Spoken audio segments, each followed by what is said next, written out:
Hi friends, എല്ലാവർക്കും the taste of bachelor കുക്കിങ്ങിലേക്ക് സ്വാഗതം. അപ്പോൾ ഇന്ന് നമ്മൾ ഉണ്ടാക്കാൻ പോകുന്നത് ഒരു ചെറിയൊരു നമ്മുടെ കയ്യിൽ ഉള്ളതൊക്കെ വെച്ച് ഒരു ചെറിയൊരു സാമ്പാറാണ്. ചെറിയൊരു സാമ്പാർ. നമ്മുടെ കയ്യിൽ എപ്പോഴും സാമ്പാറൊക്കെ നമ്മൾ മലയാളികളാണെങ്കിൽ നമുക്ക് സാമ്പാറിനകത്ത് ഒരുപാട് ഐറ്റംസ് ഉണ്ട്. എന്നാൽ ഇത് അതൊന്നുമില്ല. ഒരു ചെറിയൊരു സാമ്പാർ എങ്ങനെ വെക്കുന്നതാണ് ഇന്ന് നമ്മൾ കാണാൻ പോകുന്നത്. അപ്പോൾ നമുക്ക് നോക്കാം. ഫസ്റ്റ് ഞാൻ വെജിറ്റബിൾസ് എല്ലാം അരിഞ്ഞു വെച്ചിട്ടുണ്ട്. ആവശ്യത്തിന് വെജിറ്റബിൾസ് എല്ലാം അരിഞ്ഞു വെച്ചിട്ടുണ്ട്. അപ്പോൾ ഇതിനകത്ത് എന്താ പറയുക, ഉരുളക്കിഴങ്ങുണ്ട്, ഉള്ളിയുണ്ട്. ഒരു ചെറിയ സാമ്പാറാണ്, ഒരാൾക്കായിട്ട് വെക്കുന്ന സാമ്പാറാണ്. അപ്പോൾ ചെറിയ ഒരു ഉരുളക്കിഴങ്ങ്, ഒരു മീഡിയം ഉരുളക്കിഴങ്ങ്, അതേപോലെ തന്നെ ക്യാരറ്റ് ഉണ്ട്, ബീൻസ് ഉണ്ട്, സവാളയുണ്ട്, മുളകുണ്ട്, ചെറിയ ഉള്ളിയുണ്ട്, ക്യാരറ്റ് ഉണ്ട്. ഇത്രയാണുള്ളത്. അപ്പം ഇത്ര ഐറ്റംസ് വെച്ച് നമ്മുടെ കയ്യിൽ ഇത്രയും പോലും ചില സമയങ്ങളിൽ കാണും. പ്രത്യേകിച്ച് ആൺകുട്ടികളാണെങ്കിൽ ഒരിക്കലും കാണുമെന്നില്ല. സോ നമുക്ക് ചെറിയൊരു ടേസ്റ്റോടുകൂടി സാമ്പാർ അങ്ങനെ വെക്കാമെന്ന് നോക്കാം. അപ്പം ഞാൻ വെജിറ്റബിൾസ് എല്ലാം അരിഞ്ഞ് ഫ്രഷായിട്ട് കറി അരിഞ്ഞ് വെച്ചിട്ടുണ്ട്. അപ്പോൾ നമ്മളത് കുക്കറിലേക്ക് ഇട്ടു. അതിനുശേഷം നമ്മൾ വെള്ളത്തിലിട്ട് വെച്ചിരിക്കുന്ന പരിപ്പ്, ഇത് 2 ടൈപ്പ് പരിപ്പുണ്ട്. നമ്മൾ മലയാളികൾ അധികം ഈ 2 ടൈപ്പ് പരിപ്പ് ഉപയോഗിക്കത്തില്ല. ഇത് നമ്മുടെ സാധാരണ ഒരു തോരൻ പരിപ്പും ഉണ്ട്, അതോടൊപ്പം കടലപ്പരിപ്പ് എന്ന് പറയും, അതും കുറച്ച് ഞാൻ ഇട്ടിട്ടുണ്ട്. ഇത് രണ്ടും ഒരു 5-10 മിനിറ്റ് വെള്ളത്തിലിട്ട് വെച്ചിരുന്നതാണ്. അപ്പോൾ അതും നമ്മൾ ഇടുന്നു. കടലപ്പരിപ്പ് ഇടുമ്പോഴത്തേനും ചെറിയൊരു കൊഴുപ്പും വേറൊരു ടേസ്റ്റുമാണ്. നിങ്ങൾ ജസ്റ്റ് ട്രൈ ചെയ്ത് നോക്കിയാൽ മതി കടലപ്പരിപ്പിൻ്റെ.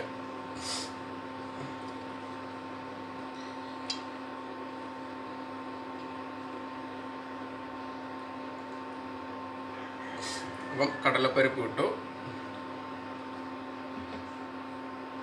ഇനി വേണ്ടുന്നത് ഉപ്പ്, ഒരാവശ്യത്തിനുള്ള ഒരു ഉപ്പ്, ഒരു ടീസ്പൂൺ ഉപ്പ്. അതിനുശേഷം മഞ്ഞൾപ്പൊടി, കുറച്ച് മഞ്ഞൾപ്പൊടി ചേർക്കുക, ഒരല്പം മഞ്ഞൾപ്പൊടി.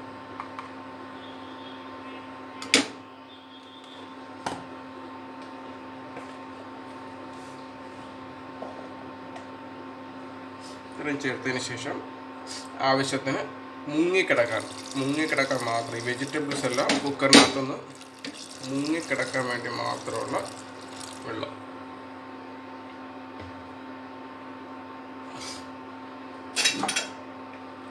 അതിനുശേഷം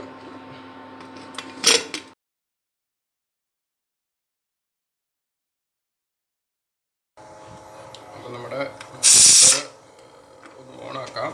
അത് കളഞ്ഞു.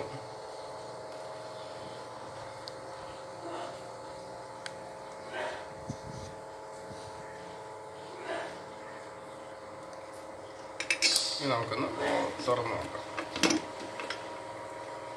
ഇനി ഇതെല്ലാം വെന്തിട്ടുണ്ടോ എന്ന് നോക്കാം.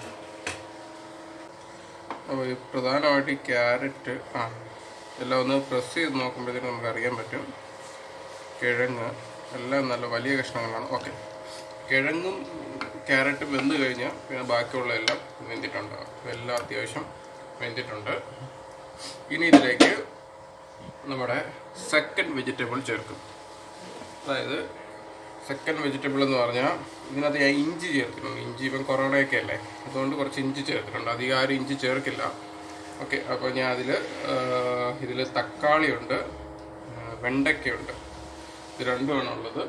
ഇതെന്ന് പറഞ്ഞാൽ ഇതിൻ്റെ കൂടെ ചേർക്കാൻ പറ്റത്തില്ല. അതിൻ്റെ കൂടെ ചേർത്ത് കഴിഞ്ഞാൽ ഇത് വെന്ത് അതുമായിട്ട് അങ്ങ് ചേർന്ന് പോകും. സോ കുറച്ച് കഷ്ണമായിട്ട് കിടക്കണമെന്ന് ആഗ്രഹം ഉണ്ടായിട്ട് എല്ലാം വെന്ത് കഴിഞ്ഞ ശേഷം ഒരു ചെറിയ ചൂടിൽ വെക്കുന്നു.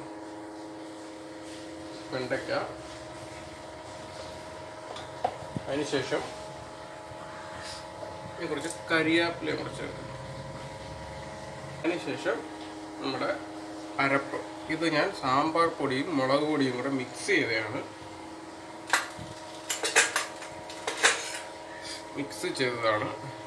ഓക്കെ, വെള്ളത്തിൽ ചേർത്താണ് വെച്ചേക്കുന്നത്. അപ്പോൾ അത് നൈസായിട്ട് ചുമച്ച് വയ്ക്കും.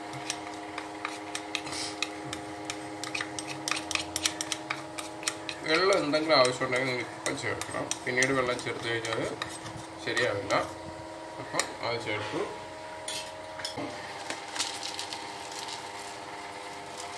ഇതെല്ലാവർക്കും അറിയാം, നമ്മുടെ കായം.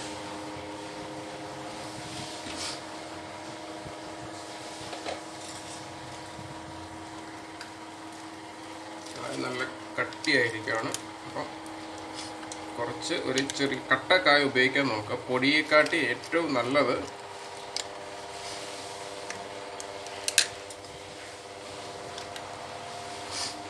കട്ടയാണ്.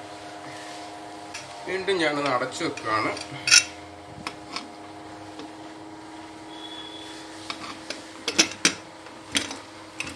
അപ്പോൾ നമ്മുടെ ഏകദേശം വെന്തിട്ടുണ്ടാവും. യെസ്, തുറന്നപ്പം തന്നെ കായത്തിൻ്റെ സ്മെല്ല് ഒന്ന് കുറുകിയിട്ടുണ്ട്. വെണ്ടയ്ക്ക വെന്തിട്ടുണ്ട്. അധികം ഉടയ്ക്കണ്ട, കഷ്ണം കഷ്ണമായിട്ട് കിടക്കുന്നതാണ് സാമ്പാറിൻ്റെ ഭംഗി എന്ന് പറയുന്നത്. ഇനി നമുക്കിതിൻ്റെ ഉപ്പൊന്ന് നോക്കാം.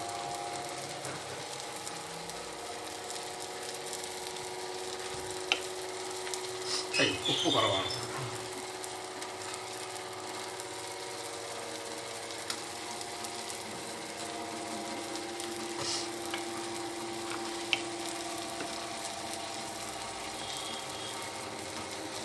കറക്റ്റ് വെള്ളമാണ്, വെള്ളം കൂടിയിട്ടൊന്നുമില്ല.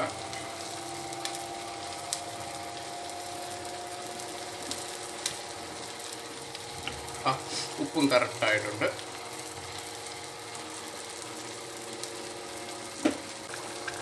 കുറച്ച് മല്ലിയില ചെറുതായിട്ട് കട്ട് ചെയ്തിരുന്നു.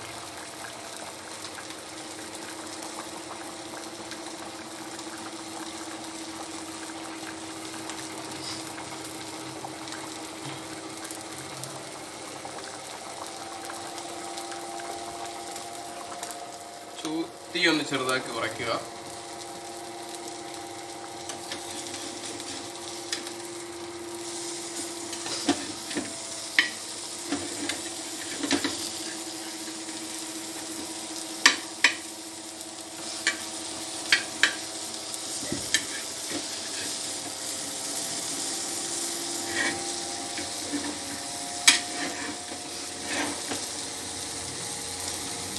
അപ്പം അത് ചെറുതായിട്ടൊന്ന് തിളച്ചുകൊണ്ടിരിക്കണം. നമുക്കിനി ഇതിന് കടുക് വറുക്കണം. ഇനി അതിലേക്ക് പാൻ ചൂടാക്കി കഴിഞ്ഞാൽ പാനിലേക്ക് നല്ല വെളിച്ചെണ്ണ.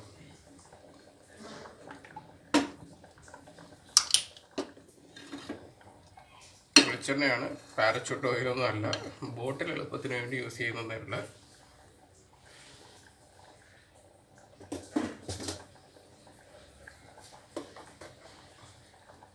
പാൻ ചൂടായി അതിലേക്ക് കുറച്ച് കടുക്,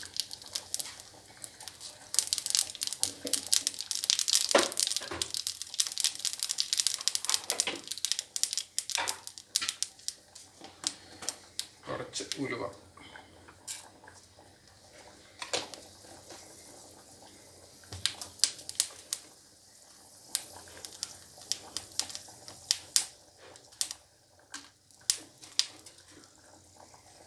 ഒരു 3 വറ്റൽമുളക്.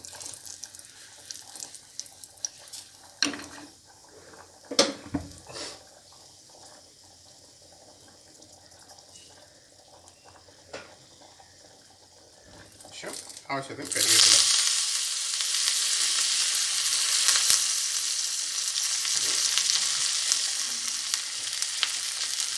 ഇനി അതിലേക്ക് അല്പം എന്താ പറയുക, നമ്മുടെ സാമ്പാർ പൊടി കൂടി ഇട്ട് കൊടുക്കുക. അതാണ് ഇതിൻ്റെ പ്രത്യേകത. ഒരല്പം സാമ്പാർ പൊടി.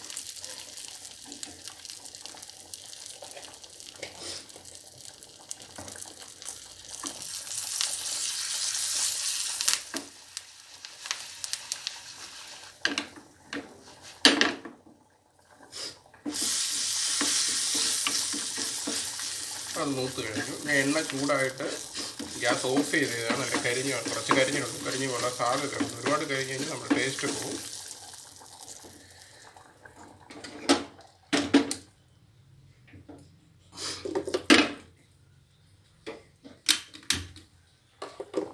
അപ്പോൾ നമ്മുടെ തിളച്ചുകൊണ്ടിരിക്കുന്ന സാമ്പാറിലേക്ക് നമ്മുടെ കടുക് വറ ഇങ്ങനെ ഒഴിച്ചു കൊടുക്കാം.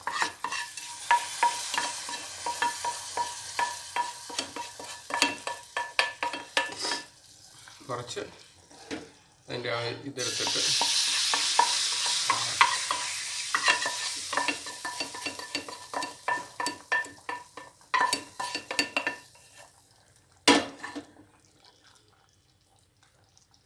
നല്ല കുറുകിയ സാമ്പാർ റെഡി. ഇനി ഇതിലേക്ക് കുറച്ച് പച്ച വെളിച്ചെണ്ണ കൂടി ഒഴിച്ചു കൊടുക്കാം.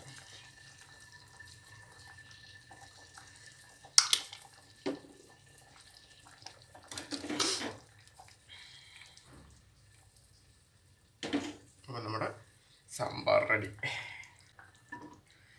ഉപ്പൊക്കെ നോക്കുക.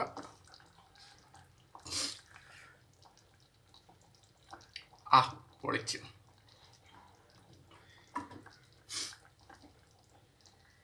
അപ്പോൾ നമ്മുടെ സാമ്പാർ റെഡി. Thank you.